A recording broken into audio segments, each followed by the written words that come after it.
Hello guys, आपका फिर से बहुत बहुत स्वागत है हमारे यूट्यूब चैनल पे। आज आपके लिए लेकर आया हूं फिर से एक बहुत ही जानदार और शानदार वीडियो, जिसके अंदर हम पढ़ने वाले हैं जो राजस्थान की एनएमएस तो छात्रवृत्ति योजना चल रही है ना, उसके अंदर हम पढ़ रहे हैं सामाजिक विज्ञान। क्या पढ़ रहे हैं? सामाजिक विज्ञान पढ़ रहे हो। सामाजिक विज्ञान में हमारे कौन सी पढ़ रहे हैं किताब का नाम है हमारा अतीत भाग 3 हम पढ़ रहे हैं।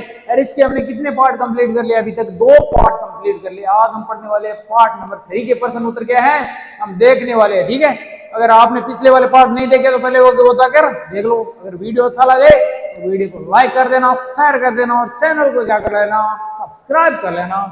चलो आज की क्लास शुरू करते हैं। आज हम पढ़ने वाले पार्ट नंबर 3 जिसका नाम है ग्रामीण क्षेत्र पर शासन चलाना। ग्रामीण क्षेत्र पर शासन चलाना, ये वाला पार्ट क्या हम आज पढ़ने वाले हैं। तो चलो देखते हैं।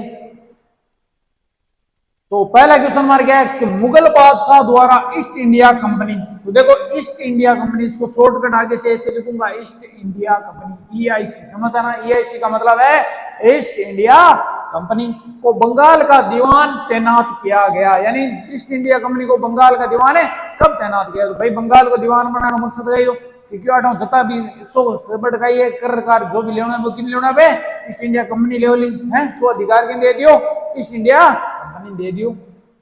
तो वो अधिकार कब मिलो? 12 अगस्त 1757, 12 अगस्त 1764 या 12 अगस्त 1765 या 12 अगस्त 1772। तो बंगाल के दीवान ईस्ट इंडिया कंपनी ने कब बनायो? 12 अगस्त 1765 में बनाई। 12 अगस्त 1765 को ने बंगाल को गए बनाई दीवान है। आगे चलो, अगला प्रश्न। अगला प्रश्न क्या है हमारा? अगला प्रश्न है होल्ट मैकेंजी द्वारा तैयार की गई राजस्व व्यवस्था थी। भाई अंग्रेज हो कौन हो?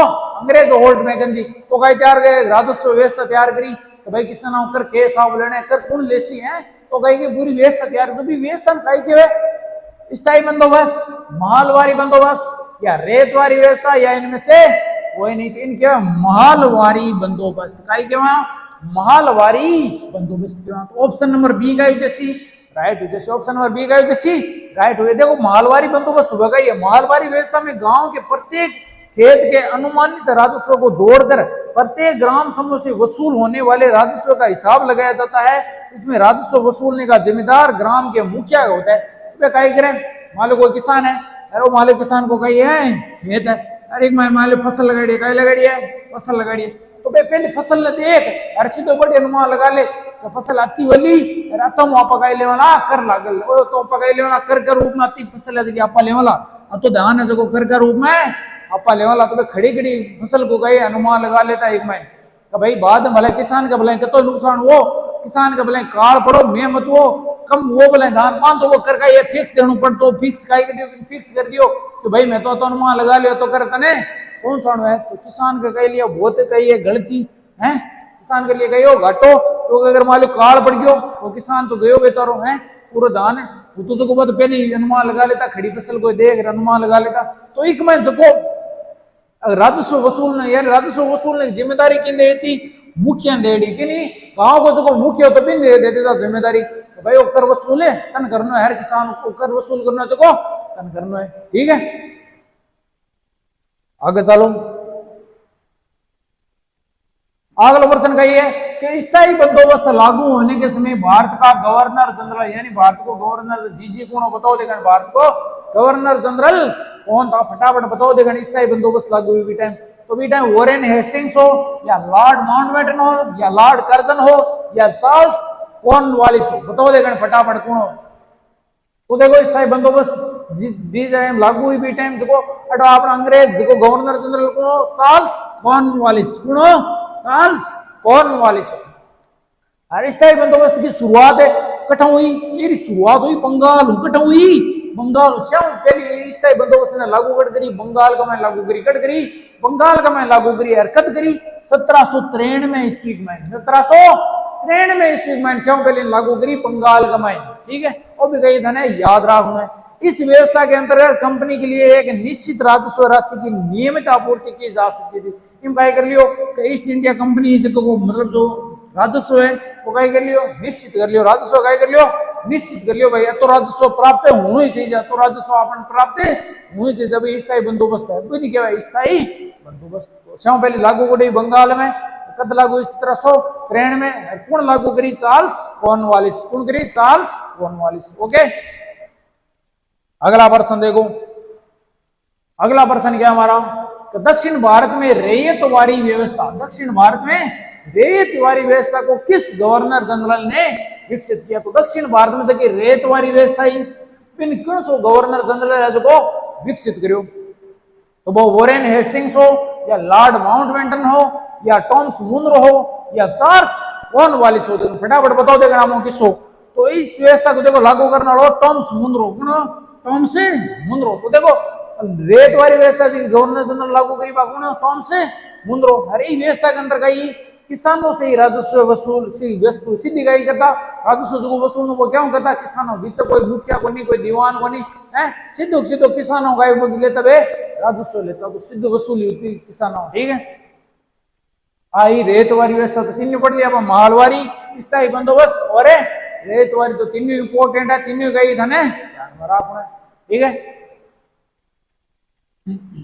अगला प्रश्न हमारे क्या कि नील की खेती कितने प्रकार की थी, नील की खेती पहले कितने प्रकार की होती, दो प्रकार की होती, कितने प्रकार की, दो प्रकार, एक दो तीन निज, निज को मतलब है जो को मालिक खुद ही मालिक खेती बाली और काम करते जो खुद ही करते वो काय करते बिन क्या है निज खेती, बिन काय क्या है निज खेती।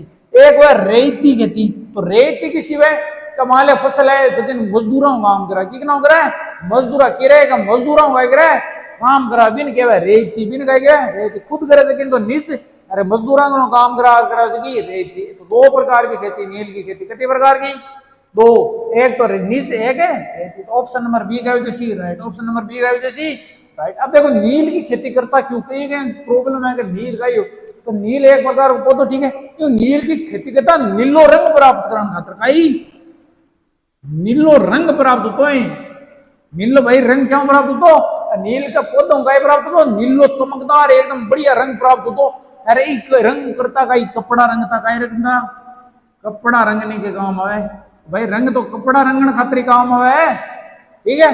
तो देखो नील का पौधों का प्राप्त होतो नीलो रंग, क्या लगो नीलो रंग, अरे यूं काय करता कपड़ा रंगता, पहले काय करता कपड़ा रंगता, तो देखो नील से बहुत ही चमकदार नीला रंग प्राप्त होता है, नील की खेती कपड़ों को रंगने के लिए रंग प्राप्त करने के लिए की जाती है।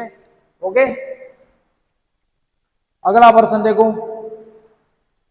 अगला प्रश्न क्या है कि नील की खेती के लिए कौन सी जलवायु उपयुक्त, बताओ देखना भाई नील की खेती पौधे के लिए मतलब खेती करनी है कि जलवायु क्या लगी होनी चाहिए, तो देखो शीतोष्ण मतलब शीत ठंडी ठंड पड़े है, उष्ण कटिबंधीय जलवायु, शुष्क मरुस्थलीय या आर्द्र जलवायु, तो इसके लिए जो नील का पौधा है के लिए खेती के लिए जरूरी है उष्ण कटिबंधीय जलवायु, किसी उष्ण कटिबंधीय जलवायु जरूरी है।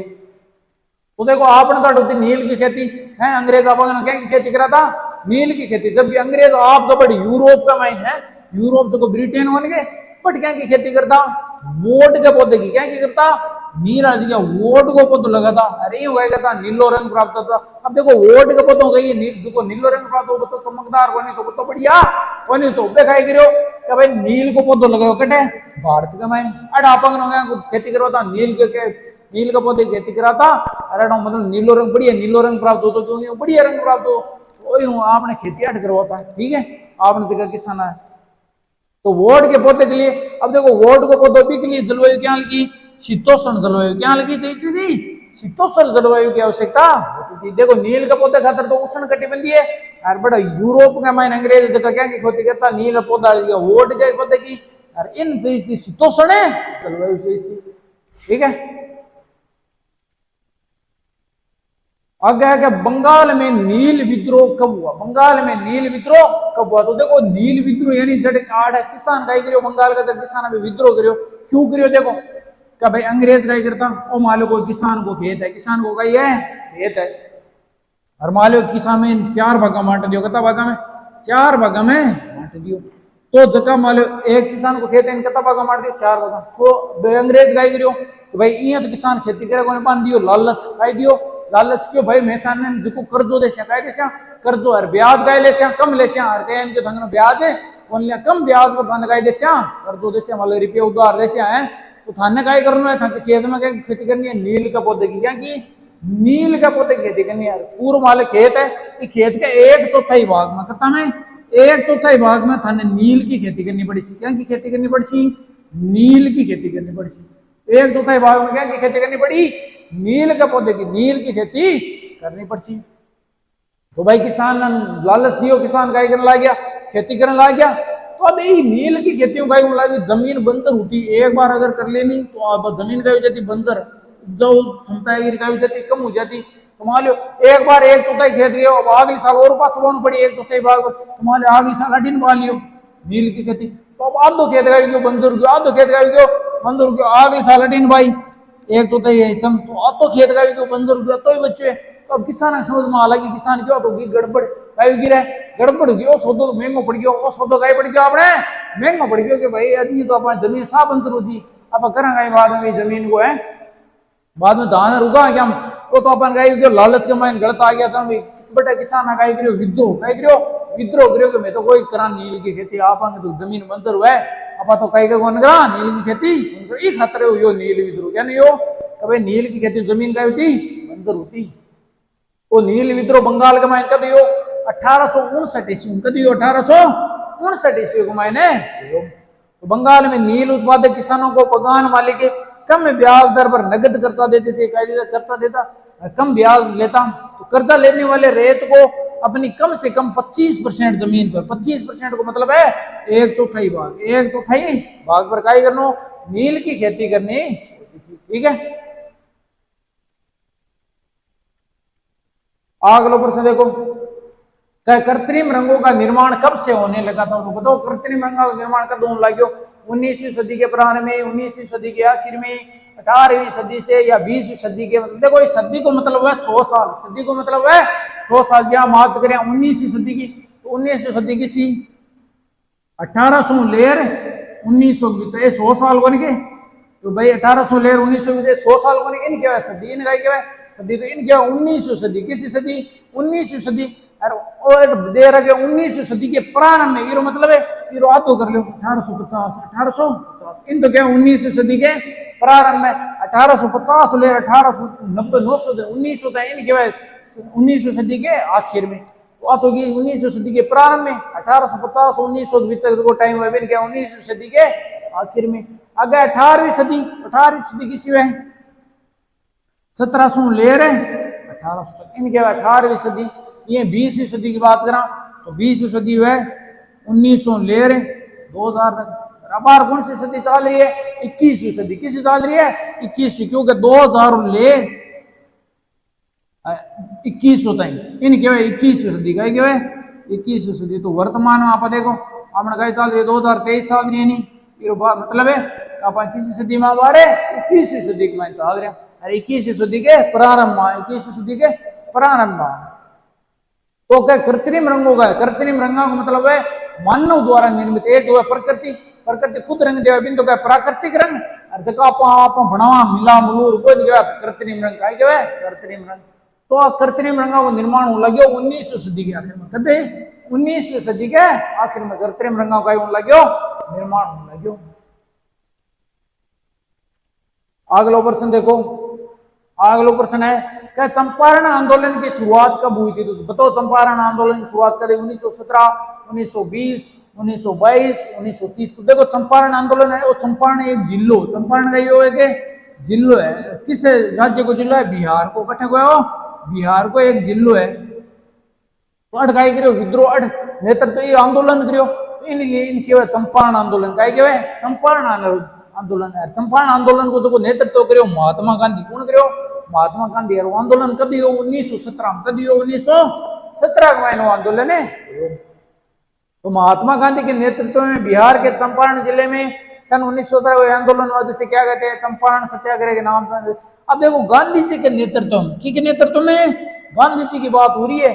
भारत में किया गया यह पहला सत्याग्रह था गांधी जी के नेतृत्व में, पहलो सत्याग्रह गांधी जी को खाइए, पहलो सत्याग्रह गांधी जी के नेतृत्व में हो चुका, भारत में हो चुका, ठीक है पहलो सत्याग्रह। तो गांधी जी के नेतृत्व को पहलो सत्याग्रह किसो चंपारण आंदोलन, किसो चंपारण आंदोलन। ओके आगे चलो, अगला प्रश्न देखा आगे क्या है कि वेनेजुएला, वो एक देश को नाम है वेनेजुएला में नील की खेती करने लगे थे। तो पूछ रहे कि वेनेजुएला में नील की खेती कौन करता, तो पुर्तगाली, ब्रिटिश, स्पेनिश या फ्रांसीसी। तो वेनेजुएला में नील की खेती अभी करता स्पेनिश। कौन करता? स्पेनिश लोग अभी एकड़ खेती करता वेनेजुएला में क्या की नील की खेती करता। कैसा गयो आप चैप्टर का गयो कंप्लीट हो गयो। अगर वीडियो चला गयो तो वीडियो लाइक कर दो, शेयर कर दो और चैनल ना काय कर लो सब्सक्राइब कर लो, ताकि जे नयो वीडियो का थाने का मिल जा नोटिफिकेशन मिल जा। काय कर लो परसों उतर प्रैक्टिस कर लो। मिलते हैं नेक्स्ट वीडियो के अंदर। धन्यवाद।